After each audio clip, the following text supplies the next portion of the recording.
Hi, I'm Nikita. I'm on the Glee communications team, and today I'm going to be introducing why we want to use a capacitive sensor on the Lunasat.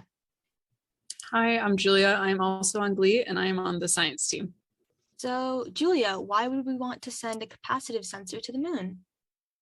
Capacitive sensors can help us understand the surface of the moon and the lunar regolith.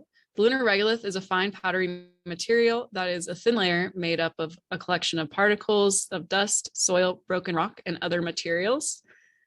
And sending a capacitive sensor will help us understand the electrical and geotechnical properties of the lunar surface. Geotechnical meaning interpreting physical properties of the surface using scientific methods. And the capacitive sensor can then detect different materials or dielectric contents. Cool. So, what exactly does the capacitive sensor measure?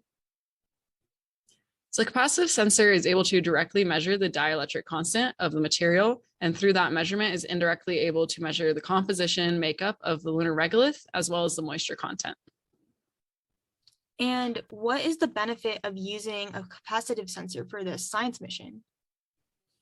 Yeah, so the capacitive sensor, like I said, is able to measure the electrical properties, and the dielectric constant is a ratio of the permittivity of the measured material and the permittivity in a vacuum. Permittivity meaning the ability of a substance to store energy in an electric field. So through this measurement, we could be able to detect the geotechnical properties.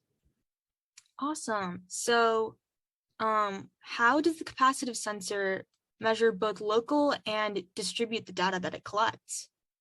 Yeah, so locally, it's able to measure the dielectric constant in that one spot. So we're able to categorize the composition of that area.